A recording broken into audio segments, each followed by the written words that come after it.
crece la asistencia social del gobierno en distintos ámbitos y para hablar de todo esto estamos en el móvil con Fabiana Ferrucci.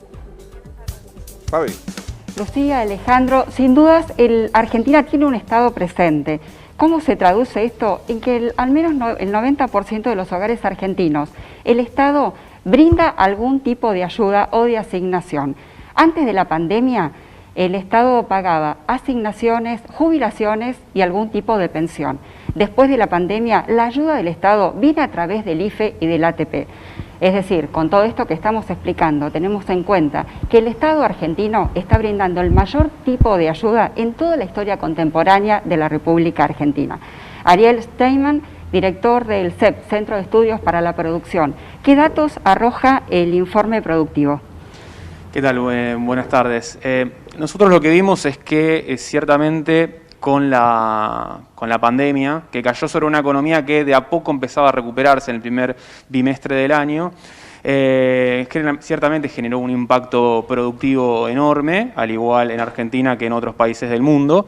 Lo que se vio es un aumento muy importante de la presencia del Estado. Hoy aproximadamente el 90% de los hogares tiene algún ingreso que proviene del Estado. Y ahí agrego a lo que mencionaba la compañera que, por ejemplo, tenemos el IFE, tenemos la ATP, el salario complementario, esta parte del salario que paga el Estado a empresas del sector privado en crisis, asignación universal por hijo, tarjeta alimentar y también los trabajadores del sector público. Y a eso también le podemos agregar jubilaciones y pensiones. Eso significa que de cada 10 hogares, en 9 hay al menos una persona que percibe alguno de esos ingresos por parte del Estado. Eso es ciertamente una cifra récord, parece altísimo y lo es. Si uno mira lo que pasa en otros países, también se están dando cuestiones similares. Si uno mira lo que pasa en Europa, encuentra estados presentes, mismo en Estados Unidos, un país que quizás el Estado no tiene tanta presencia en situaciones de normalidad, ahora también está teniendo una presencia enorme, e incluso también en otros países de la región. Daniel, ¿qué tipo de ayuda se está brindando y cómo impacta en la economía argentina? Bueno, a ver, como bien decíamos anteriormente, el IFE lo están percibiendo 8 millones de personas. La asistencia al trabajo y la producción, es decir, esta parte del salario que pagan, el Estado paga a las empresas, ya hay más de 2 millones de beneficiarios. A eso se le puede sumar el crédito a tasa cero a monotributistas y autónomos, que ya hay aproximadamente más de 300.000 aprobados. Y a todo eso se suma otro tipo de instrumentos que el Estado provee, como jubilaciones y pensiones. Eso ya existía, se mantiene. Asignación universal por hijo, eso existía y se mantiene, incluso con algún refuerzo que hubo en el mes de marzo. Tarjeta alimentar se creó en diciembre y se fue implementando en estos meses y también se dio un refuerzo el mes pasado. Y todo eso ayuda a que el impacto en la calidad de vida sea mucho más acotado de lo que sería sin la presencia del Estado. Un dato que es interesante de ver es que ciertamente los primeros estudios que estamos manejando es que se evita enormemente que suba la indigencia, por ejemplo, con este tipo de políticas. Sin eso la indigencia se dispararía y gracias a este rol del Estado, por medio de estos instrumentos que mencionaba recién, se evita un salto de la indigencia y te puedo poner ejemplos que van en esa dirección. La producción de alimentos viene estable, incluso en algunos sectores hasta creciendo. Las ventas de supermercados han crecido. Entonces no se observa un deterioro significativo de la situación social, en buena medida gracias a este rol del Estado presente. Daniel, Lucía y Alejandro te escuchan desde el piso. Daniel, ¿cómo estás? Bueno, hablamos de un Estado con una asistencia récord, pero también estamos teniendo un Estado muy complicado de recursos en este momento, en medio de la renegociación con los acreedores. Digamos, un Estado complicado de ingresos. ¿Cómo se afronta esta situación y cómo va a impactar en nuestro Estado, en la Argentina, tener que asistir cada vez a más familias?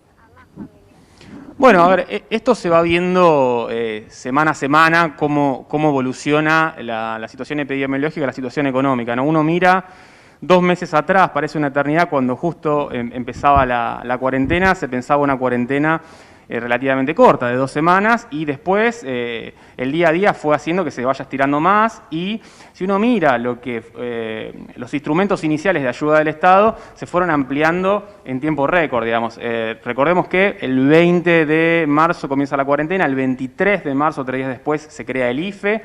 Después se crea el programa de asistencia al trabajo y la producción a principios de abril y se lo amplía sustancialmente hacia el 20 de abril con este pago por parte del Estado de parte del salario. Entonces, esta pregunta que me haces, yo te diría, y hay que ir viendo semana a semana qué está ocurriendo. Ya hay indicios de que la economía empieza a reactivarse. Ciertamente, en las 2 o 3 primeras semanas de iniciada la cuarentena, el desplome de la actividad fue muy grande en la mayoría de los sectores, pero si uno empieza a ir mirando ciertos indicadores de alta frecuencia, cuando digo alta frecuencia me refiero minuto a minuto, semana a semana, encuentra que ya la producción empieza a gradualmente normalizarse. Uno de esos indicadores es la demanda de electricidad y energía que hacen las empresas a cabeza. Esa demanda estaba muy baja a fines de marzo, hoy ha repuntado significativamente, ciertamente todavía no está en las situaciones pre-cuarentena, pero está mucho más alta que en lo que eran los días posteriores al 20 de marzo. Y un ejemplo concreto de eso es las terminales automotrices, ¿no?, que reabrieron esta semana. Ayer el presidente estuvo en la reapertura de Volkswagen. Bueno, se está volviendo gradualmente a producir y bueno, el programa, digamos, la asistencia que brindará el Estado irá dependiendo de cómo evolucione esta combinación entre el cuadro epidemiológico por un lado y por el otro esta reactivación económica. Recordemos un dato para tener en cuenta, ¿no? Cuando comenzó la cuarentena, aproximadamente el 40% de los empleados del sector privado estaba en condiciones de pedir un permiso para circular en actividades esenciales, ¿no? Actividades como alimentación, como salud, como venta de combustibles y algunas otras más. Hoy ese porcentaje ya es 65% aproximadamente, 2/3. Es decir que, ¿por qué? Porque se fueron habilitando nuevas actividades y porque en buena parte del país ya estamos en la fase 4 de la cuarentena, ¿no? Así como yo digo, 65% del sector privado hoy está en condiciones potenciales de poder trabajar, mejor dicho, del empleo del sector privado. En algunas partes del país esa cifra llega a casi supera el 80%, mejor dicho. Uno puede poner ejemplos de provincias como Jujuy, por ejemplo, y otras donde ciertamente esa cifra queda más cerca del 50%, como puede ser la región metropolitana de Buenos Aires, que todavía está en la fase 3.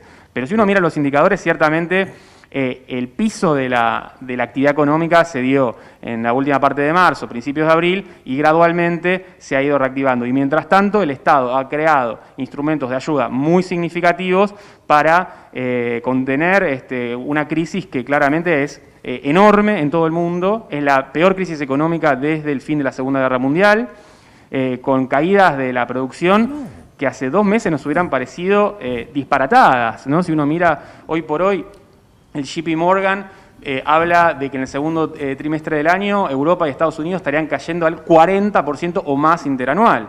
Si a cualquiera de nosotros nos preguntaban esas magnitudes 2 meses atrás, 3 meses atrás, hubiéramos dicho que era un disparate. Y ciertamente, bueno, esta crisis ha tenido un impacto muy significativo. E insisto, en Argentina y en muchos otros estados del mundo, el Estado ha respondido con múltiples instrumentos de asistencia. Muchas gracias, Fabiana. Para vos el cierre. Daniel, la puesta en marcha del aparato productivo requiere, entre otras cosas, inversión. ¿Cómo podría lograrse si la cadena de pago está casi rota? Bueno, está muy bien la pregunta. Ciertamente, a ver, el Estado, dentro de estos instrumentos de ayuda, una de las cosas que más intenta hacer es preservar el capital organizacional de las empresas. Esto es, que las empresas puedan funcionar dentro de las limitaciones con un cierto grado de normalidad y también proteger a los trabajadores que puedan hacer sus gastos rutinarios, digamos. La ATP, la asistencia al trabajo y la producción, es un instrumento fundamental para lograr eso. A eso le podemos sumar los créditos a tasa baja, el 24%, que ya se aprobaron casi 200.000 millones de pesos, ya se otorgaron 160.000 de esos 200.000 millones de pesos con un fuerte destino hacia las pymes, ¿no? Agrego, ¿no?, el tema del ATP, la ayuda al trabajo y la producción. El 99% de las empresas beneficiarias son pymes. Y en el caso de estos créditos a tasa del 24%, también la gran mayoría son pymes. Es cierto que quizás al principio tardó un poquito en instrumentarse, pero hoy ya el monto que se ha otorgado es muy significativo. Muchas gracias. A ustedes. Si bien en un principio desde el gobierno mismo explicaron y dijeron que para algunas empresas fue difícil lograr esta línea de créditos, así todo, el Estado ya lleva desembolsado 200 millones de pesos. Ustedes.